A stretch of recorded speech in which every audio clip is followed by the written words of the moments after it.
Dans la foulée, je suis d'une période révolue. J'écris sur l'âme des musiciens, sur les deuils, la mémoire. Je fréquente les cimetières, les églises pour leur silence et la lumière de leurs vitraux. J'aime la grammaire et les néologismes. Je suis d'une époque révolue. Pour moi, les femmes sont des partitions interprétées, des mélodies renversantes à vivre. Je n'ai jamais eu envie de rien. Je ne suis plus ce jeune homme qui peut enchaîner une journée normale après une nuit blanche. Un âge advient où la fatigue vous défigure, où l'on ne vous regarde plus, où l'enjeu prend une autre forme. Mais il arrive aussi que la fatigue se fatigue elle-même.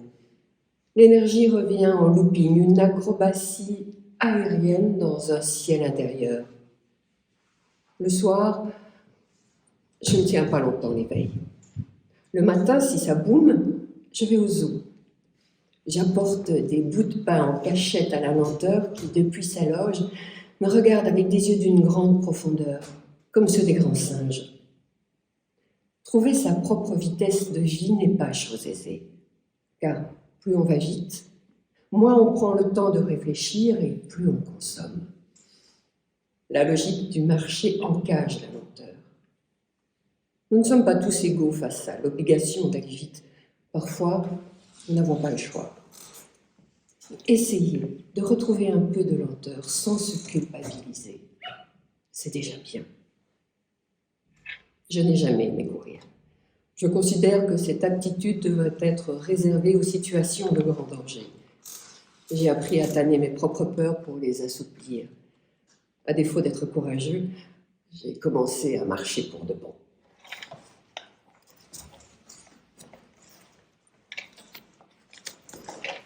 La biscotte. Fécondée sur les monts solitaires, elle a mis bas sur le limon détrempé d'une rivière son premier petit. À l'origine, tous les mots, absolument tous, sont les enfants du besoin d'être aimés et entendus. Dès l'apparition du langage articulé, des syllabes sont sorties de notre bouche pareilles à des nouveau-nés d'un ventre chaud. Si les paroles se sont unies par intérêt mutuel, telle une symbiose entre un aveugle et un paralytique, ne fût-ce que pour perpétuer l'espèce, elles ne se sont pas toutes rencontrées. C'est pourquoi l'amitié est promue au rang de toute évolution. Mais de quelle amitié s'agit-il ? Sans doute celle qui consiste à aimer un être pour ce qu'il est et non pour ce qu'il peut nous rapporter. Est-ce que je fais l'apologie du luxe ? André Breton, dans L'amour fou, rajoute une couche.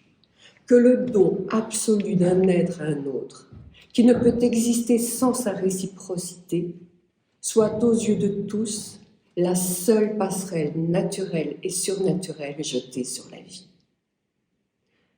Ou faut-il au contraire, comme le suggère Camus dans La Chute, se contenter de la sympathie ?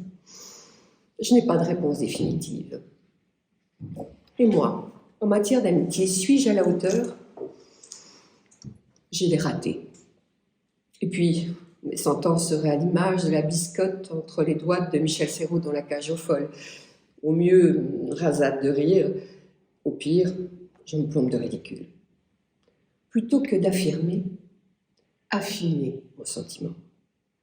Peut-être pour comprendre que je fais fausse route, ou que je suis arrivée sur cette lagune fatiguée où finissent les routes. Ou alors, davantage conscient des niveaux d'amitié. Au premier, des personnes attendent quelque chose de nous. Au second, elles cherchent simplement et sainement à nous revoir pour mutualiser des moments agréables. Les plus rares sont des lieux de repos. Ces présences contre vent et marée qui donnent du relief à la vie en la rendant supportable. Enfariner. À l'époque où le théâtre était un acte politique, une critique du pouvoir, le comédien s'enduisait de farine pour se maquiller, mais surtout pour éviter d'être reconnu. Nettement moins noble, la mauvaise foi roule dans la farine avec une assurance de mandarin. Nous ne parlons pas d'un épisode isolé, mais de la répétitive, une forme élaborée du mensonge, une manœuvre, pas l'art, mais le lard du bien, une stratégie grasse ou maigre, c'est selon.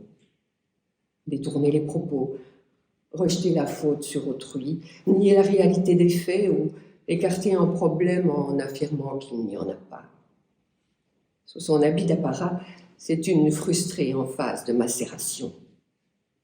Dire ce qu'on pense, ce n'est pas la vérité, mais livrer sa vérité, ce qui n'est pas un mal en soi. Omettre, détourner des propos ou manipuler des faits, c'est violer la vérité l'air de rien.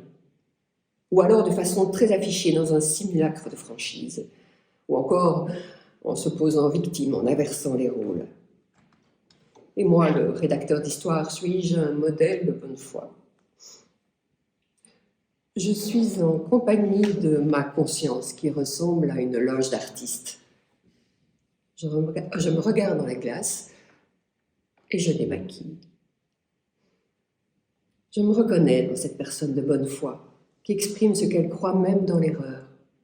Elle croit ce qu'elle avance. Elle ne dit pas d'office la vérité, mais au moins, elle restitue fidèlement sa pensée. Je ne suis pas assez futé, bien trop anxieux pour être si roublard sans culpabiliser jusqu'au sang en pratiquant à dessein la manipulation consciente. En présence de celle-ci, inutile d'insister. Ce type de mauvaise foi est le cancer en phase terminale de la communication.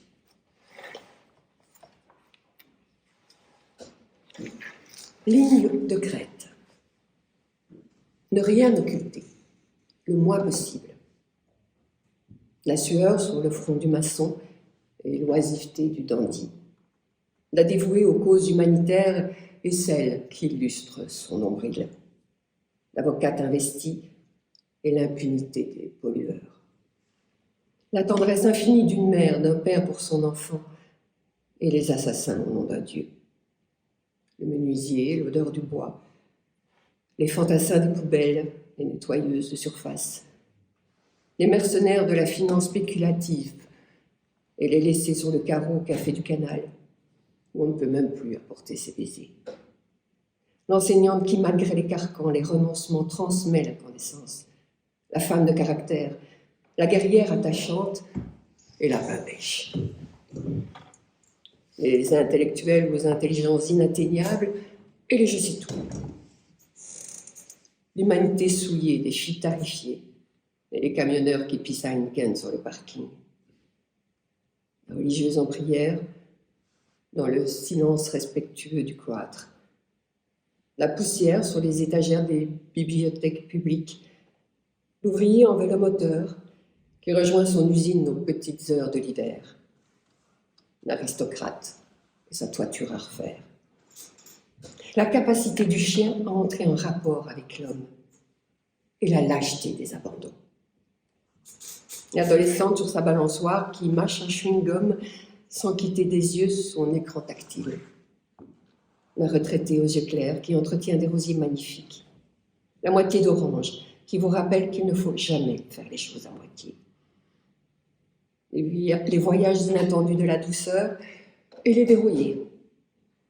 L'authentique bienveillance et ce talent dont use la personne envieuse pour vous rabaisser. On est en équilibre sur une ligne de crête qui offre un panorama des deux côtés de notre propre aveuglement. Juliette et Roméo. Autre fête, la Saint-Valentin, dont le bouquet sonne si bien. On est loin du mythe de Roméo et Juliette. William et néanmoins Shakespeare en fera un tube mondial. Une vision théâtrale, poétique, jusqu'au boutiste, mais surtout très ésotérique. L'amour plus fort que la mort. À travers sa pièce, le dramaturge anglais nous dit que l'amour ne finit pas dans la mort. Il y naît. Je laisse planer l'oiseau du doute. Certes, le souvenir de l'être aimé peut illuminer à jamais notre musée perpétuel, mais pour moi, la mort est d'un seul tenant, sans division, d'un seul aboutissant. Même la volonté de la décrire est illusion. Elle n'est rien sans la vie. L'auteur que je suis s'est toujours demandé pourquoi le gâchis d'ici-bas serait forcément plus romanesque. Pourquoi le noir de noir serait catégoriquement plus pur qu'un vrai happy end. Mais revenons à la pièce et rappelons le pitch. Vérone. Sur fond de haine teigneuse et familles respectives, Piu Piu s'aime en catimini et envisage de se passer la bague au doigt. Un mauvais concours de circonstances pousse Roméo à tuer un membre du clan Juliette. C'est fâcheux, mais involontaire. Un abbé accepte de marier les amoureux en secret. Dans l'intervalle, les parents de Juliette dégotent un prétendant à leur très jeune fille, le comte Paris, que Juliette ne kiffe pas. Pour échapper à une nuit de noces imposée au mariage forcé, Juliette accepte le plan foireux de l'abbé. Elle devra gober une potion qui lui donnera l'apparence d'une morte pendant 2 jours. Roméo serait bien sûr au courant du stratagème et viendrait la chercher à point nommé pour l'emporter loin. Juliette avale donc le breuvage qui lui donne un aspect de morte. Mais traîtrise du destin, l'info ne remontera pas jusqu'à Roméo comme prévu. L'amoureux ignore tout du subterfuge et se suicide devant la dépouille de son aimé. Elle-même se poignarde à son réveil en découvrant le corps de son amant. C'est le bordel. L'aventurier et la courte paille. Il arrive qu'un livre soit serré contre une poitrine, sans l'avoir demandé au mendier. Emporté dans un sac à main ou une valise à roulettes au bout du monde, ou parfois sur un banc, sur lequel celui qui l'a écrit s'est arrêté le matin même. Un texte lu à l'ombre d'un arbre par un frère inconnu, dans le parc public des synchronicités. Ces occurrences simultanées d'événements qui ne montrent pas de lien de causalité, mais dont l'accord prend un sens pour la personne qui les perçoit. J'ai même l'imprudence d'imaginer ce texte aux mains d'une belle sans âge, dont le regard ferait aussitôt baisser le mien. Un livre peut tout aussi bien être choyé que brûlé, prêté, oublié, perdu, revendu, lu parfois. De nous deux, l'aventurier, c'est lui. Dans celui-ci, je vois un naufragé tirant à la courte paille avec lui-même son dernier vers. Écrire parce que c'est trop tard, parce que plus personne ne m'attend, parce que je suis l'oublié de l'article, ça serait encore plus beau. J'évite de me regarder dans le miroir, mais quand ça m'arrive, au centre de la pupille, je vois une paillette minuscule. Il me semble qu'elle brille d'une émotion encore fécondable, et qui ne voit pas plus loin qu'aujourd'hui. Si pas la paix de l'esprit, le calme qui précède l'embarquement immédiat. Voilà, merci à toutes et tous pour l'écoute. On va en rester là. Voilà.